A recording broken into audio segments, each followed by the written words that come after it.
به قول فقهای اسلام، به قول اهل اختصاص، و بعد هر فقیهی یک اختصاصی داره، یکی در میراث، مثلا یکی در ازدواج، یکی در طلاق و فروع فقه زیاده، همچون فروع علم در همه دنیا زیاده. مقاومت، دفاع سرزمین مسلمانان، چه از فلسطین باشه، چه از کشمیر باشه، چه هر جایی که مسلمان ها زیر یوغ استعمار دیگرانن، چه چچن باشه، که ترکستان باشه، ترکستان شرقی، بر هر مسلمانی بنا به امکاناتی که داره، این امت یک امته، یک دینه، هر چقدر تکه پاراش کنن، الان در این 200 سال اخیر هر چقدر تکه پاراش کردن، بخصوص در این 100 سال اخیر، لیکن هر مسلمانی بنا به امکانی که داره باید از حق دفاع کنه، یا با نفس، یا با مال، با کسرت، با قلت. برای که مسلمانان وقتی که دشمنانشون در سال خندق بهشون حمله کردن، پیامبر اکرم علیه السلام هیچ کسی رو اجازه نداد اینکه میدان جنگ رو خالی کنه.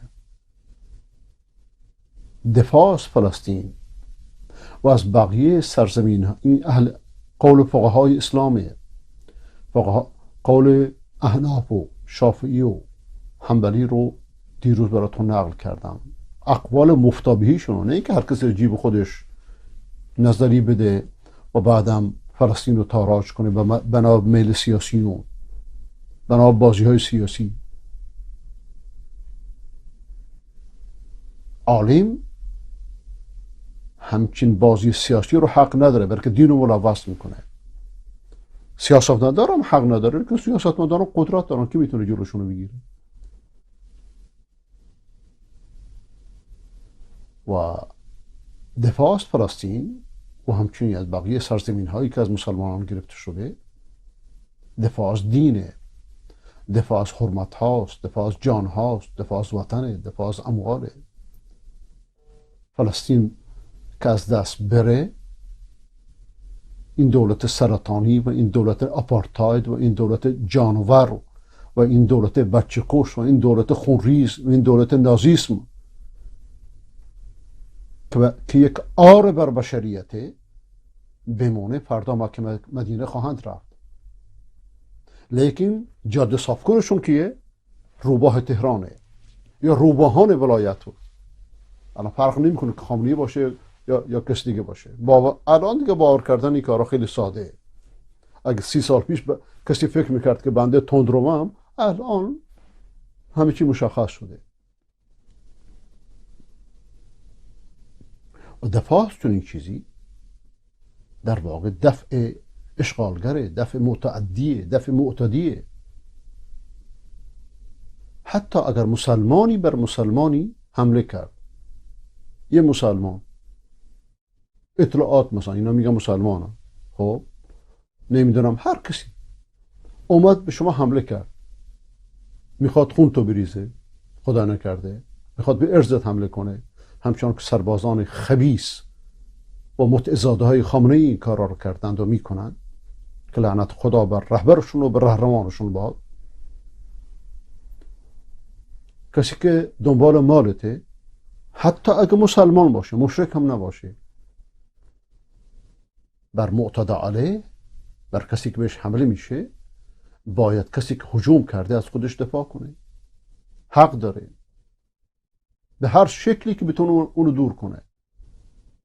و اگر حتی به کشتنش هم انجامید، یعنی هیچ راه دیگری جز کشتن معتدی نبود، جز کشتن مالخور نبود، جز کشتن غارتگر نبود، شما نشستید شب، اطلاعات از بالا خونت اومد، از خودت دفاع کردید، کشتید، خونش حلاله.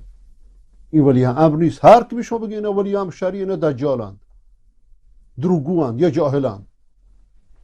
مشرک بر مؤمن ولایت نداره. خرافی بدعی بر موحد مسلمان پیرو سنت پیامبر ولایت نداره.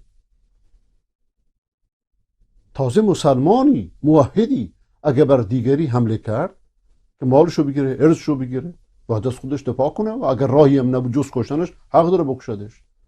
خونش مباهه. این قول اهل علمه. و اگر کسی که از خودش دفاع میکنه یا از دینش یا از ارزش یا از مالش دفاع کرد و کشته شد، او در راه خدا شهیده. اولی معتدی خونش مباهه، دومی شهید در راه خداست. دلیلم چیه بر این حرف؟ این حرفا خیلی حساسه. هیچ کسی از جیب خودش نباید بیاره بیرون. آقا من نظر میدم. اینا دینه. دین نظر نیست.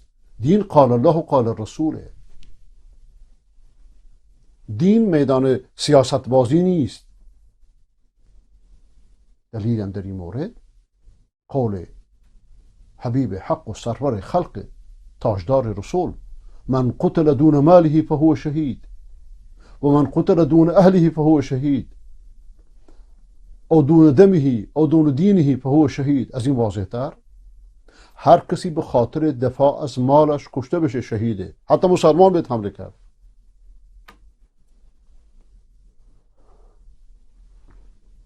هر کسی به خاطر دفاع از خانوادهش، به خاطر ارزش، به خاطر زنش، به خاطر بچهش، به خاطر دخترش کشته شد شهیده.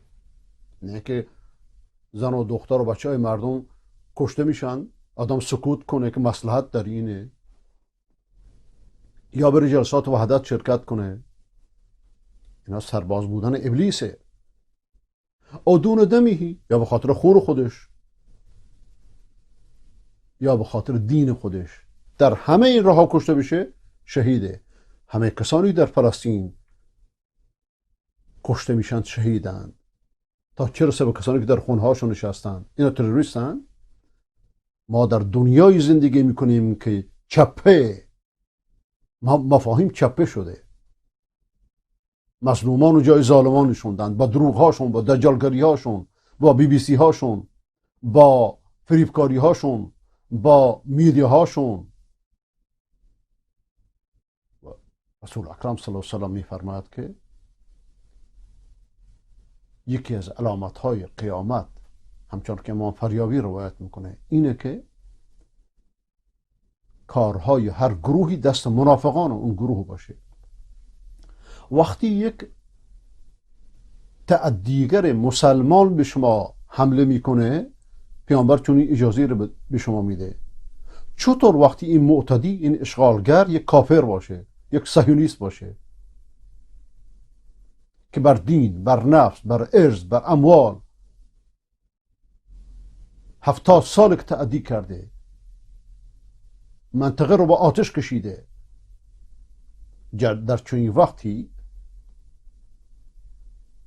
آیا این یک خیانت نیست، یک جرم نیست که دعوتگرانی بیان بلندگوی اینها بشن، به اینها بلندگو بدن، مصلحت بازی کنن؟ آیا در چنین وقتی این یک جنایت نیست که کسانی که در تلویزیون ها، چه ایران اینترنشنال که اسرائیل اینترنشنال شده یا بقیه بلندگوهاشون، بیان ملت رو فریب بدن که ما آقا چون ضد خامنه ای هستیم باید در نوکر یهود باشیم؟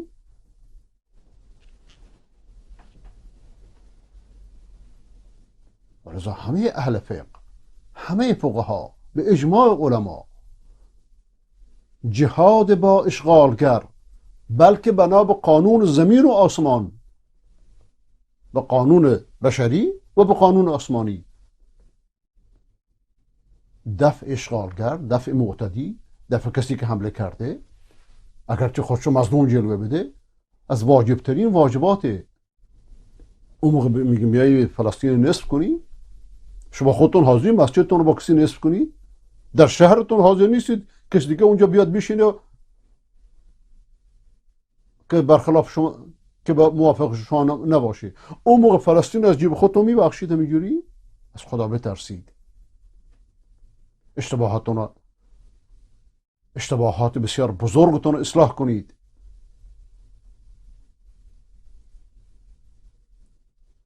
شیخ الاسلام ابن تیمیه رحمه الله تعالی که امامی است که امروز به قول یکی از علمای مغرب، خدا خیرش بده، این حرف زد، میگه تأثیر ابن تیمیه امروز بر نسلهای مسلمان حتی بیشتر از ائمه اربعه، با جلالتی که همشون دارند، همشون فدایان اسلامند، همشون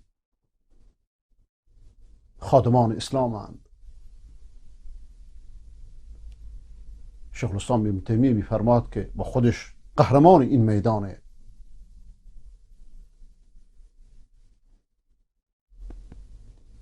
و اما قتال الدفع فهو اشد انواع دفع الصائل عن الحرمة والدین فواجب اجماعا. اما کسانی که دفاع میکنند، میجنگند به خاطر دفاع از خودشون، مالشون، جانشون، کشورشون، دینشون، ارزشون، سرزمینشون، این